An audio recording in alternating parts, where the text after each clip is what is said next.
Some signs of Slaanesh slaughter and slay to slink up the slipperiest slopes of sensation. They savor every second, seeking sacrilegious and sordid spoils to satiate their senses. After all, sobriety and salvation alike are so stifling, no? Better to slake your thirst for sin and send yourself spiraling into the most succulent, scrumptious, and oh so satisfying of stimulations. And Slaanesh shall not suffer herself the sight of a simpering simpleton, satisfied with sorry and sad experiences without stopping to see what they could be selling their souls to she who thirsts for. She wants those whose sentiments send them searching for her and her sensual spectacles of ceaseless sinning, a screwball who will send themselves to stunning summits of self-wrought slavery to their own selfish desires. And of them all, simply none of these slimy, savage sense freaks have sent Slaanesh such sensational sacrifices, seen such mind-shattering showcases of sapient debauchery as Sigvald the Magnificent. Slaanesh shall ensure Sigvald shines forever, for his sprees of spiteful and spontaneous sorties into Warhammer's south are an endless source of certain satisfaction to the most scandalous of the divine scourges of civilization. Sit, so I may share with you the story of Sigvald, a script of the most supreme of all of Slaanesh's unceasing army of simps. But before I talk about a magnificent character, would you like to hear about how you could be having a magnificent time? Because you can with Adam and Eve, the sponsor of this video. Adam and Eve is only the finest and most curated selection of adult toys known to mankind. If you can think of a way to have some fun with the things that make you go bump in the night, then you can find it here. Whatever bits you may be packing, Adam and Eve has just the thing for them. But it isn't merely full of fine additions to your potential collection, because Adam and Eve knows what's up. They know that sometimes discretion is the better part of valor, which is why they have completely discreet shipping. No need to worry about a package being left on your door for a bit too long and seen by the neighbors. Adam and Eve has your back. They've also got a 90-day return policy and 24/7 customer service for any potential issues that may crop up, which is some damn fine customer service. And if that doesn't speak for them, how about the fact that they've been in business for over 50 years? You don't survive that long if you aren't a quality company. To get yourself a little something to spice up the nightlife, look no further. Click the link in the description and pinned comment, or go to adamandeve.com/pancreas and use code pancreas at checkout for 50% off one item, plus free shipping in the US and Canada, and free rush processing. Some exclusions apply. To get yourself a fine piece of pleasure, you can do no better than Adam and Eve, so check them out today so tonight can be all that more interesting. Now then, I am never writing that much alliteration again in my life. Sigvald is one of those people that from the start was a real bad egg. And when I say start, I mean from the moment of his conception, because Sigvald's parents were a brother and sister pair of Norskins who were a bit more friendly with each other than is socially acceptable, as it were. But hey, the Habsburgs practically made that a sport, so maybe I shouldn't be so judgmental. He can still turn out alright. And as far as birth defects go, he was fine. No Charles of Spain nonsense to be found where he baffled chaosdom by continuing to live. There was, however, a tiny little horned birthmark on the back of his neck, which is a bit troubling going forward, to say the least.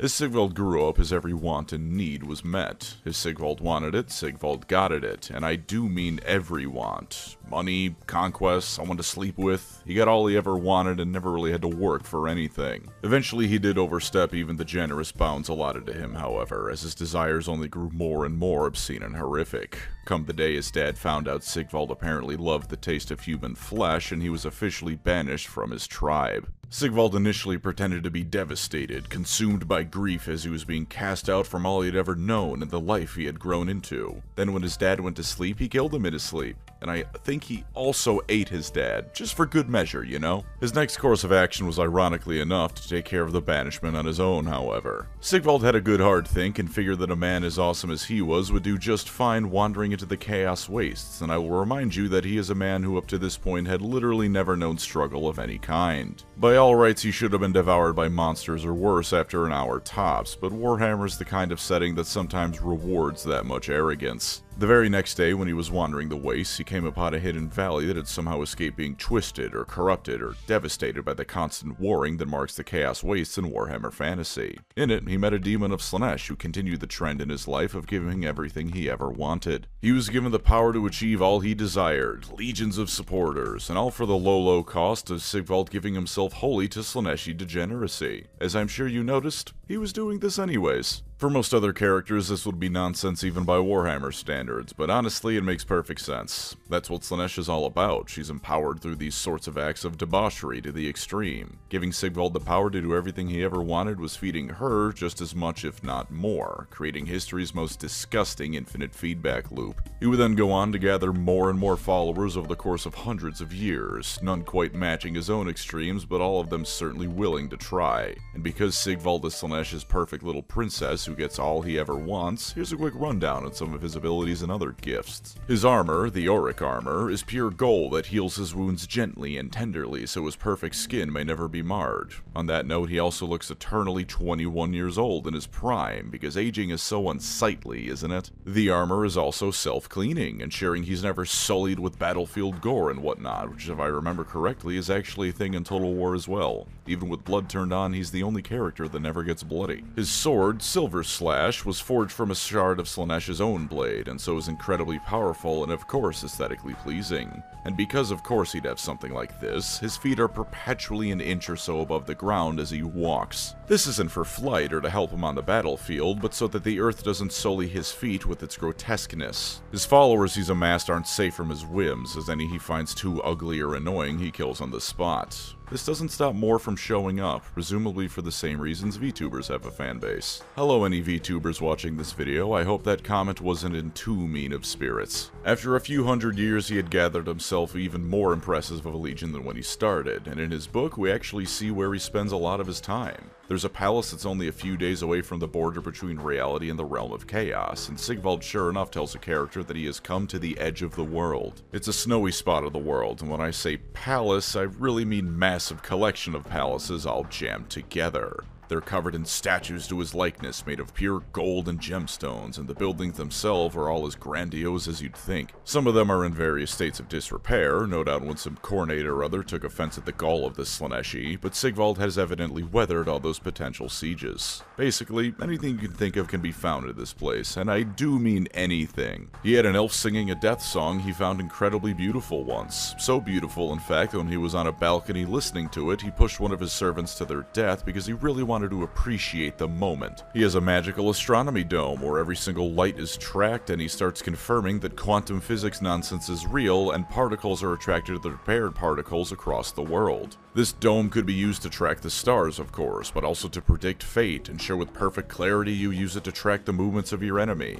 Sigvald uses it to see when particularly interesting guests might be arriving, which indeed he did for the character in his book we spent a lot of time following. He essentially has omnipotence at the touch of his fingers, and he uses it to keep track of party guests. In no uncertain terms, he also admits to corrupting people for his whims, telling one of his servants that his latest guest was here to join them, but he just didn't know it yet. He really is awful. There's labs for strange surgeries where screams can be heard coming from, a library that would make any college in Altdorf feel impotent next to. All of this, and I do mean all of this, is solely there because Sigvald on a whim wanted it. And as per the actual contract he made with Slaanesh, whatever Sigvald wants, Sigvald gets. While not at his level, his guests are equally insane as him in some ways too. There's the standard assortment of demons, of course, that's a given. But there's weird fleshy blobs with wings colored bright pink, old and decrepit corpses still walking, presumably because Sigvald doesn't want them to die and so they don't. There's a garden where more poetic guests fall asleep in, and their dreams create fruit. Some of his guests are Elden Ring doll people, which on the one hand, why the hell are those here? But on the other hand, if I could invite Ronnie to my cookout, I would be killing people for the pleasure. Did you know he had a wife? He had a wife that he essentially kept locked up. He butchered a whole city just to kiss her hands because even as someone as arrogant as him found her beautiful. She walks around with a veil over her face and leather gimp strips over her everything else. And in some of these moments with his guests, Sigvald displays things that are almost reminiscent of kindness. He opens one speech by saying that though he may hold the title of Guild Prince, all of those he gathered were princes. After all, Sigvald would accept nothing less than royalty in his presence. He clothes, bathes, and feeds his latest guest, an Imperial who marched an army north for salvation from his enemies because he wants his company. He can, in fact, be a generous host. All of that should not be taken as anything but him feeding his whims. There is not a single good bone in in his body. All of this is for his amusement and what he feels he deserves, to be surrounded by the best and most beautiful, even if beauty is clearly more subjective with him than it is with anyone else. One of his personal guards has his armor sewn into his flesh with hooks and his face is heavily scarred, but in some whimsical way Sigvald must think it looks good, otherwise he wouldn't be there. He also animated the fella he pushed off a balcony earlier, but as a screaming head animated by clockwork. So either beauty is something to Sigvald that's incomprehensible to us, or he just has a fetish for clocks and meat hooks. According to himself, he doesn't actually care much for war. He finds it dull after hundreds of years, and that extends to the point that there was a Khornate champion he basically allowed to march across his territory because he didn't feel like dealing with the guy. But this is a wargame setting after all, so he does march to war, he just doesn't call it that. Any conflict he's a part of isn't him going to war, it's Sigvald going to do what Sigvald wants. He wants to go slaughter a Khornate champion just to see what an artifact of Khorne feels like when he wears it. So he does. His followers will march alongside him, not because he needs them as an army, but because they're his and so they must go with him as well, and because he needs an audience to see how kick-ass he is. Sigvald does not go to war. He punishes those he thinks have slighted him and makes glorious entertainment for himself and his servants. Case in point, how about we take a look at the time he invaded Ulthuan? It should be said that even though it was probably because Slaanesh gave him all the power he needed for it to work, he is one of the few people to successfully land on Ulthuan for an invasion. This is where the impressive things immediately stop, because Sigvald is not good at war. In fact, I would go so far as to say that Sigvald is terrible at war. Some context first. As you may be aware, elves are naturally beautiful and hotter than anyone else, and their hair is luscious and flowing and super pretty. This is not simply my bias speaking, this is fact. Sigvald too had heard of this, particularly the bit about hair. Naturally this would not stand, and so he decided to invade Ulthuan in order to wipe out the race of beings better known for having good hair than him and his golden locks. On the high elf side of things, we had the Asur known as Eldaira leading the defense. Aside from being a high elf general and therefore well trained, she was the squire of no one less than Tyrion himself. You can safely assume a level of kick-ass going into this already because of that, and as any good general knows, she needed information before acting properly.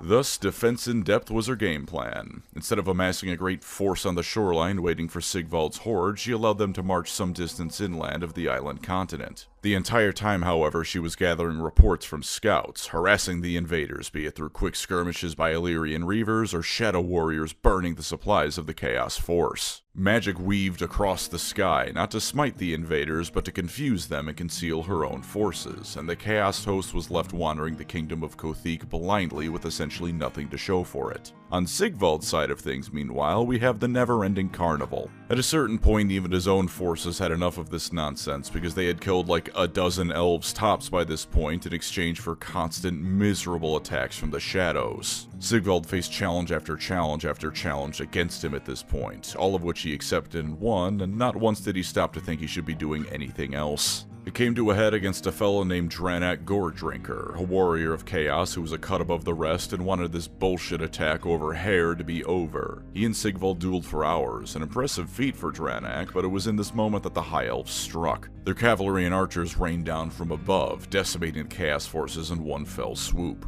It is noted that if Sigvald had just paused his duel to the death against Dranak, he probably still could have won, but that would mean Sigvald letting a slight against him stand, and obviously that shit don't fly. So while the High Elves were busy tearing his army several new assholes, Sigvald finally killed Dranak and then left. Not out of fear, not because he knew defeat was at hand. That's far too mundane a reason for Sigvald to retreat. No, Sigvald left because after he killed Dranak, his blood reminded him of a bottle of Bretonnian wine he once had that he wasn't a fan of. So he went to burn down the town it originated from instead of Ulthuan. To sum it up, Ulthuan had to face a massive chaos invasion, which only stopped because the asshole in charge was angry his drinks weren't up to par. Which is absurdly stupid. Although in saying that, at the same time I'm realizing that I'm out of wine as I'm writing this, so I can to some extent understand the rage that happens when alcohol is in question. And for that matter, Malort is the kind of liquor to drive someone to rage with how dog-ass it is. In fact, the longer I think about this ending of the invasion, the more I can understand Sigvald wanting to rend that town asunder. Even when he's ostensibly on a more important quest of some sort, he doesn't stop being an arrogant little prick. One day, Sigvald was attacking the province of Ostland, because of course someone was attacking Ostland. Against a warrior priest of Sigmar, he suffered the grievous and devastating wound of chipping his nail a bit. Theoretically, he was there to claim the skull of a keeper of secrets, which he eventually did end up doing. The reason he gave for the expedition was just to avenge his chipped nail though, and I fully believe that his rampage was mostly motivated by that rather than the greater demon relic skull. It doesn't matter, his armor regenerates him, and even if it didn't, Slaanesh herself probably would. This stupid barbarian chipped his nail, time to glass the entirety of his homeland. His army was incidentally defeated even though he got the skull, but who cares? Certainly not Sigvald, beyond whatever entertainment was lost by their deaths. He has a personal honor guard, which in Warhammer isn't anything too special, but his really takes the cake. They're called the Mirror Guards, so named because their shields double as mirrors. These are not magical mirrors designed to do something like reflect spells back at the enemy, or even copy them so they cancel out. No, their shields are just mirrors so Sigvald can at all times bask in his reflection. Slit a guy's throat open, strike a JoJo pose for the mirror, resume slashing, and repeat until the battle is done. That's how Sigvald moves. His book, as far as he goes, is largely him being a freak in various different ways, but I want to call attention to an event roughly a third into it. The characters in it face a Khornate warband and they defeat them. During the fighting, one of Sigvald's favorite toys, for that's all you can call the followers that he cares for, takes some damage and goes down. Sigvald lets out a cry of rage and goes catatonic almost, while one of this Mirror Guard takes down the Khornate by way of removing his armor and jamming the flesh hooks that kept it attached to him into the Khornate. The enemy's defeated, not slain, but reduced to a quivering pile of meat. Sigvald's associate turns out to be fine, and Sigvald feels embarrassed over his concern.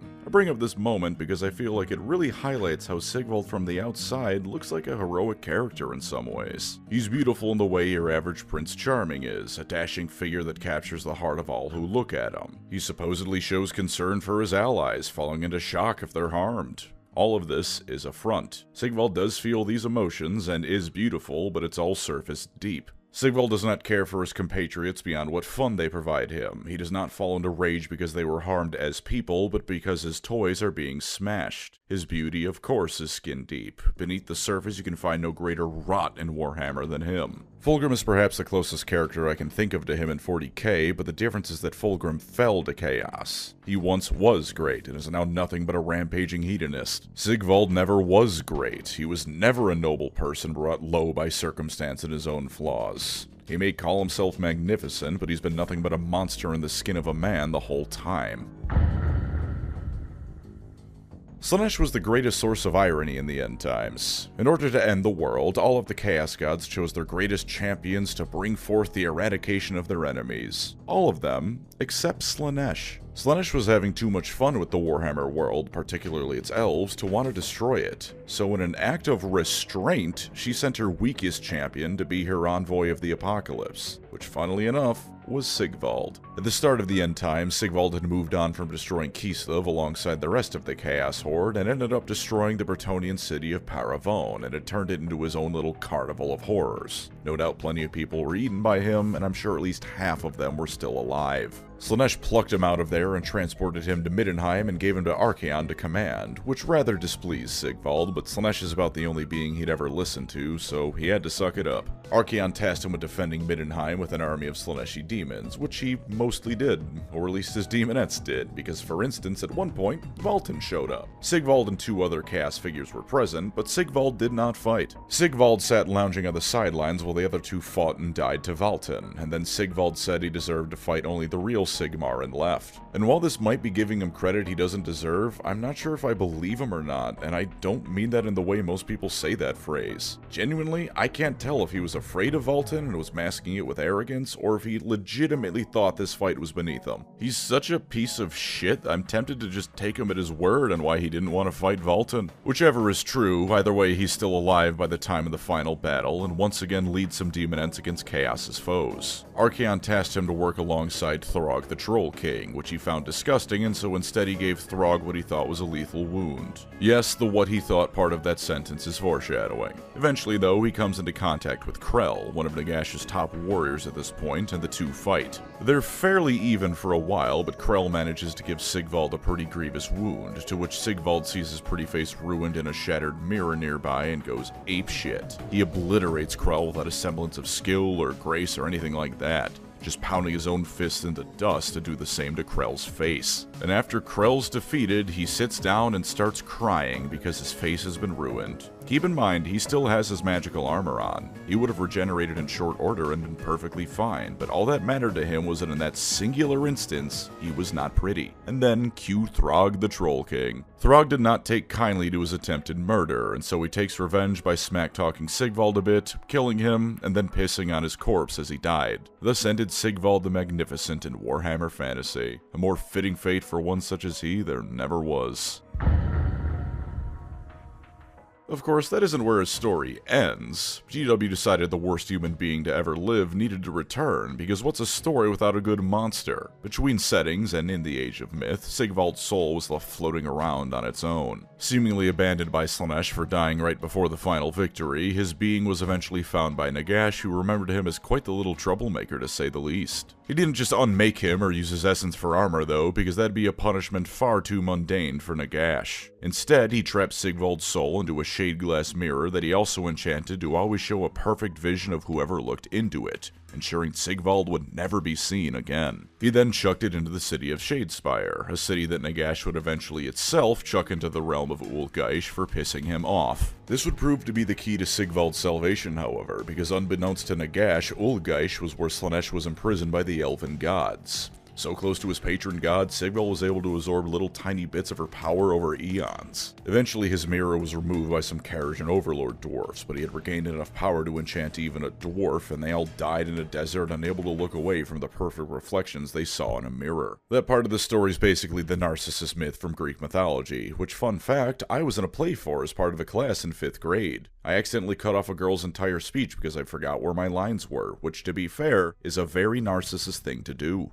Anyways, after this, Sigvald's mirror was found by a group of Slaaneshi followers known as the Scarvet Cavalcade, a godseeker group which means they were looking for Slaanesh. They of course stopped to look in the mirror, but this is where Sigvald acted. He used all the power he had gained from Slaanesh to conjure not a perfect-looking image of the Chaos Lord in charge, but the most horrific thing he could imagine. I assume it was just an image of Throg, but his balls were hanging out. The Chaos Lord was a Slaaneshi one, so obviously greatly offended and smashed the mirror, and thus was the attention of Slaanesh drawn to the whole event. Slaanesh was impressed with Sigvald's little stunt and decided that he'd once again be your favorite bestest boy. His body was not only returned, but made greater than ever before, with divine strength flowing through him. In order, Sigvald did the following events. He killed a good 6 of the Scarvet Cavalcade to flex off his new muscles and power, and because he could, which because he is Sigvald naturally didn't stop the rest from bending the knee to him. He then went on a rampage against the trolls of Age of Sigmar, either not realizing or not caring that Throg was the only intelligent troll there was, and he was essentially murdering a bunch of animals because one of them bit him an entire reality ago. And his third act is another spicy bit of revenge. On Sigvald's once perfect body is a scar he keeps hidden from anyone else. Turns out between Krell and Throg, he was pushed past what even his regeneration could handle, at least coupled with his death. Throg and Krell are dead though, so he set himself on a new target, Nagash.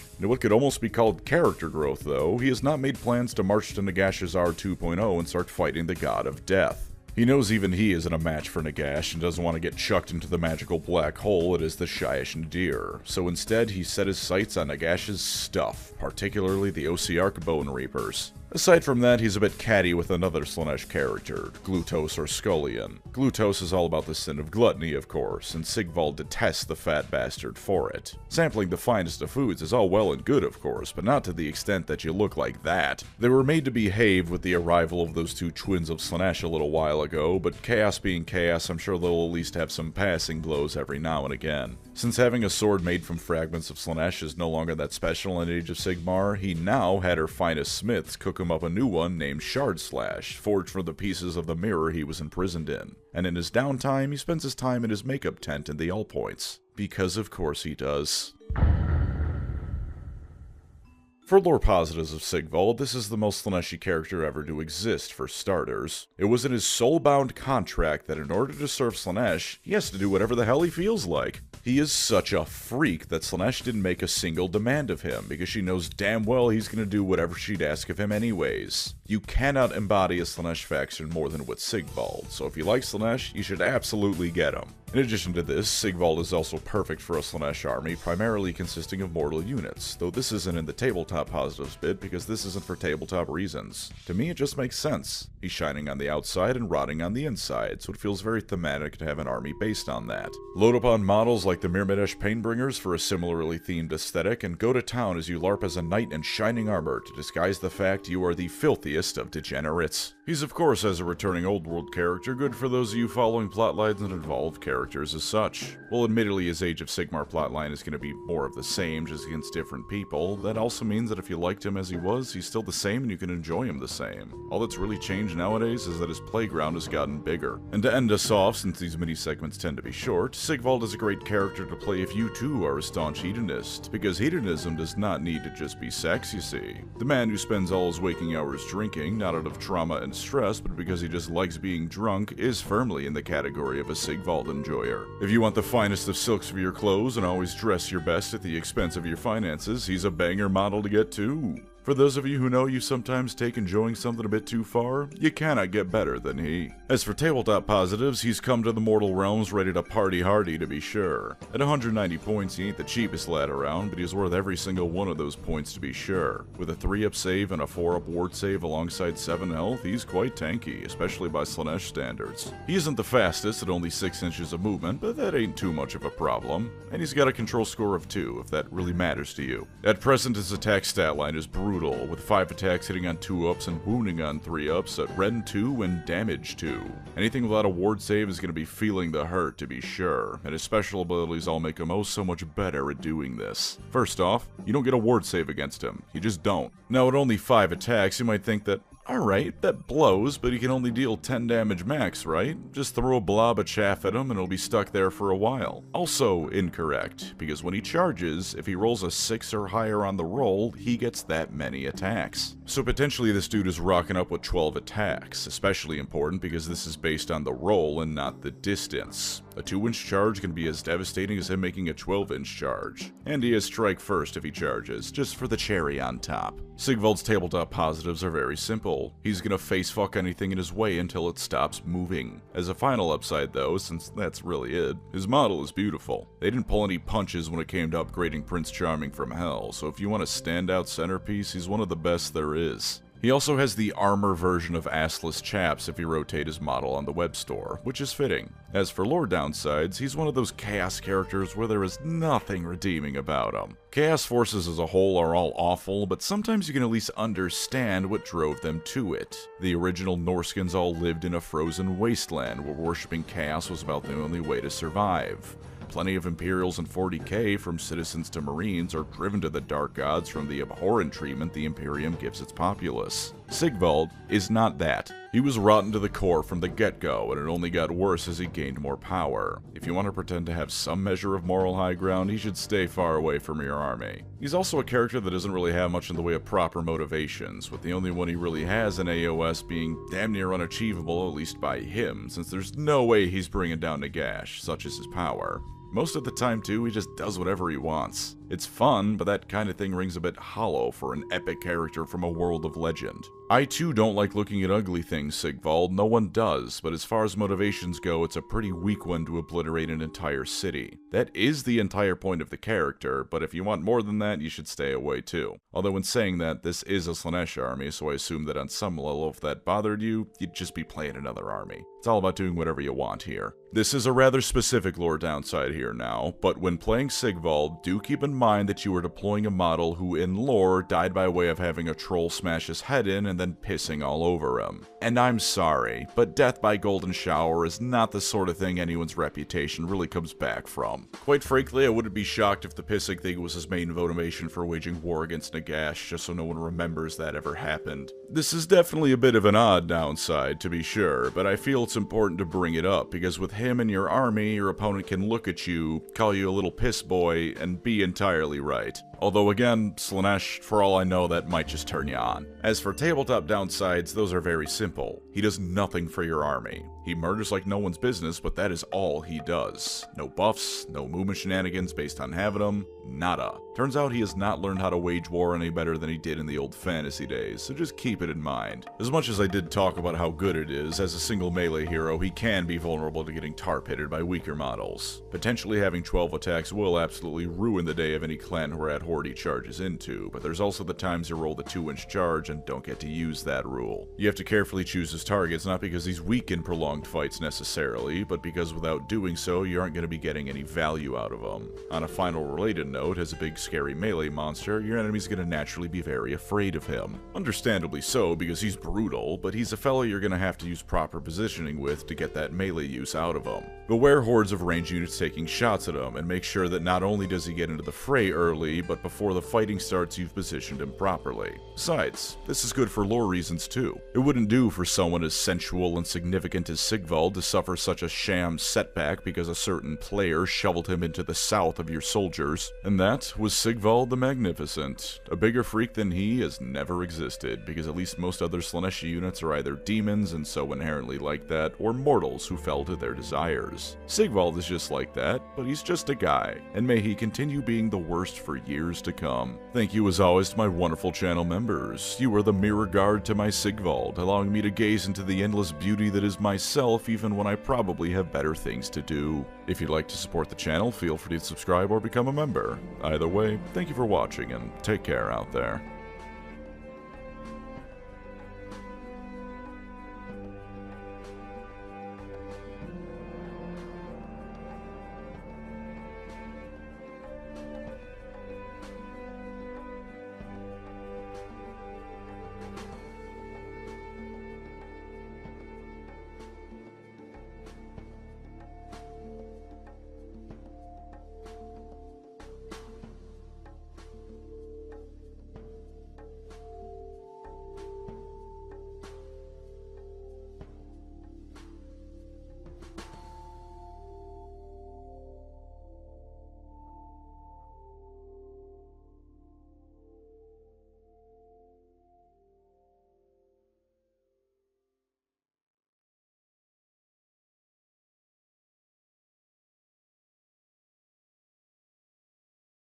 Sigvald, more like Sigbald. He isn't bald, but I bet if you shaved his head and called him that, it'd really piss him off. He'd kill you for it, but that'd get to him real good. Sigbald, you idiot. God, I am running out of material so fast it isn't even funny.